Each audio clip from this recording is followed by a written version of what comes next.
Olá, pessoal. Eu sou o professor Auro Marcolan e esta é mais uma aula de termodinâmica. Na aula de hoje, vou demonstrar como se calcula o trabalho em um ciclo de Carnot.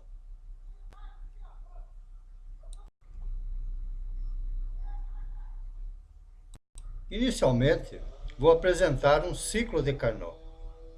Dado o gráfico,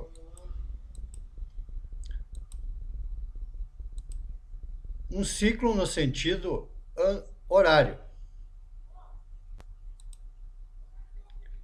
Vamos estabelecer os pontos A, B, C e D.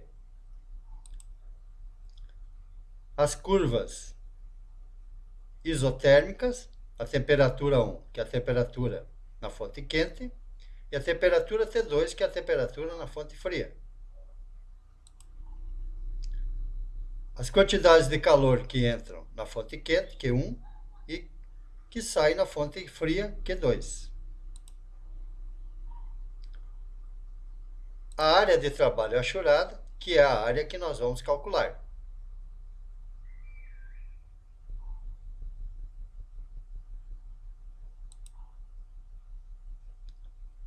O que vamos calcular é o trabalho em um ciclo de Carnot, que é dado pela área encerrada no ciclo. Vamos partir de uma integral cíclica do trabalho, que é igual ao trabalho no ciclo. O trabalho no ciclo, é o trabalho da posição A até a posição B, trabalho da posição B até a posição C, trabalho da posição C até a posição D, e o trabalho da posição D até a posição A, ou seja, voltamos à posição inicial lá.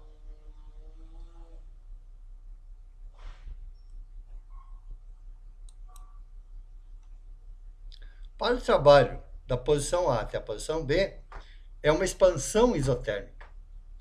Pela primeira lei da termodinâmica, temos que o trabalho, a energia interna é igual à quantidade de trabalho da posição A até a posição B, menos o trabalho da posição A até a posição B.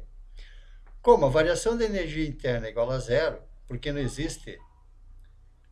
a temperatura é constante, temos que a quantidade de calor da posição A até a posição B é igual à quantidade de trabalho da posição A até a posição B, o que constitui a quantidade de calor da fonte quente.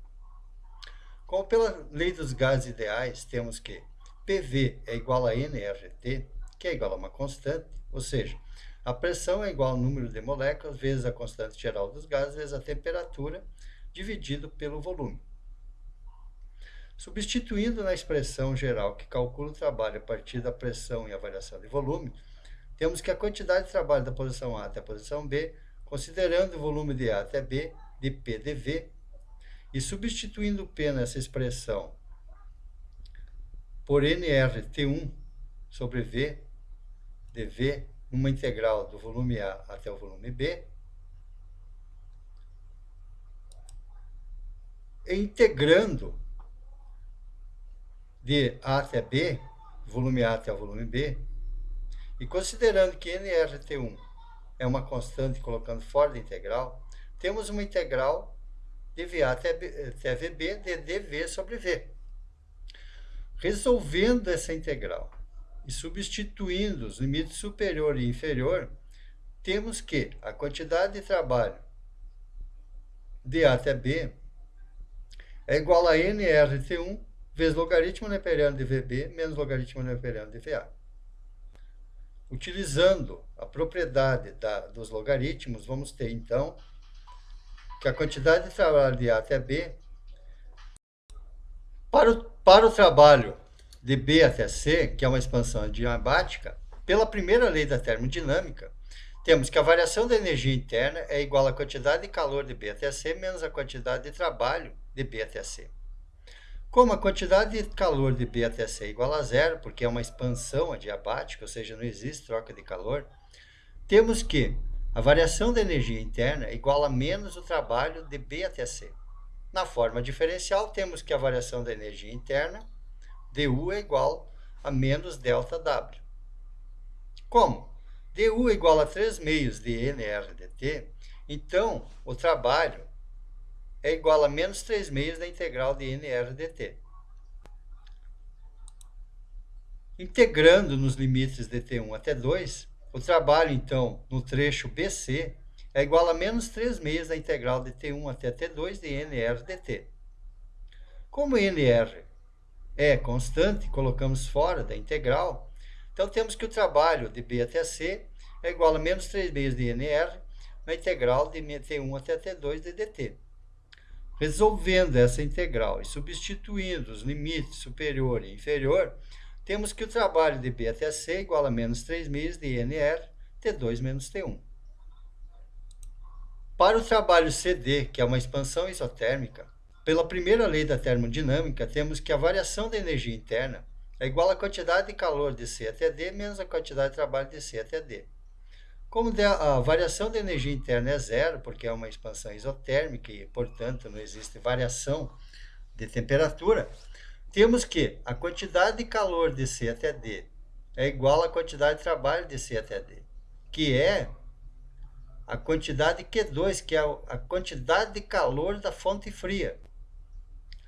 Como pela lei dos gases ideais temos que PV é igual a nRT, que é igual a C, e que isolando P fica nRT sobre V, e considerando o trabalho de C até D, que é a partir da integral de P dV, e, portanto, vou fazer uma integral no trecho do volume C até o volume D, que é uma integral de linha, e substituindo P na expressão pelos valores de nRT2 sobre V, dV, integrando do volume C até o volume D, de nRT2 sobre V, dV, e como consideramos que nRT2 é uma constante, colocamos fora da integral, então a integral do volume C até o volume D, de dV sobre V, resolvendo a integral e substituindo os limites superior e inferior, temos que o trabalho do ponto C até o ponto D é igual a nRT2 vezes logaritmo neperiano de VD menos logaritmo neperiano de VC. Usando a propriedade dos logaritmos, temos finalmente então que o trabalho de C até D é igual a número de moléculas vezes a constante geral dos gases vezes a temperatura na posição T2, que multiplica no logaritmo neperiano da razão de VD sobre VC. Para o trabalho de D até A, que é uma expansão adiabática, pela primeira lei da termodinâmica, temos que a variação da energia interna é igual à quantidade de calor de D até A menos o trabalho de D até A. Como a quantidade de calor de D até A é igual a zero, pois é uma expansão adiabática e, portanto, existe troca de calor, temos que a variação da energia interna é igual a menos o trabalho de D até A. Na forma diferencial, du é igual a menos delta W. Como du é igual a menos 3 meios de nr dt, então integral de linha de delta W é igual a menos 3 meios da integral de nr dt. Integrando, vamos ter que o trabalho de D até A é igual a menos 3 meios da integral de T2 até T1, nr dt. Veja, T2 é a temperatura na fonte fria e T1 é a temperatura na fonte quente. Como nr é uma constante, tiramos fora da integral. Então, o trabalho de D até A é igual a 3 meios de nr da integral de T2 até T1 dt. Resolvendo a integral e substituindo os limites superior e inferior, temos que o trabalho de D até A é igual a menos 3 meios de nRT, T1 menos T2. Assim, teremos que o trabalho no ciclo é a soma de todos os trabalhos em cada uma dos trechos. No trecho AB, no trecho BC, no trecho CD e voltando de D até A. Substituindo os elementos, todos esses valores que a gente encontrou, então o trabalho no ciclo fica esse somatório de todos esses trechos do trabalho, de cada um dos trechos de A até D. Como essa parcela aqui é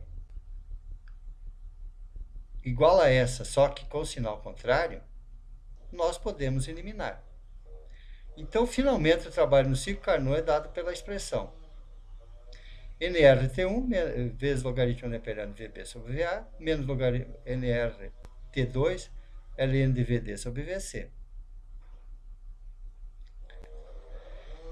Esse valor aqui é a quantidade de calor na fonte quente. E esse aqui é a quantidade de calor na fonte fria.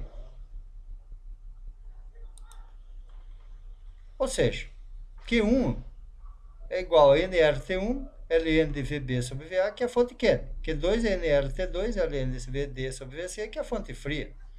Então, podemos escrever que o trabalho no ciclo de Carnot é a diferença entre a quantidade de calor da fonte quente e a quantidade de calor da fonte fria. E esta foi mais uma aula de termodinâmica.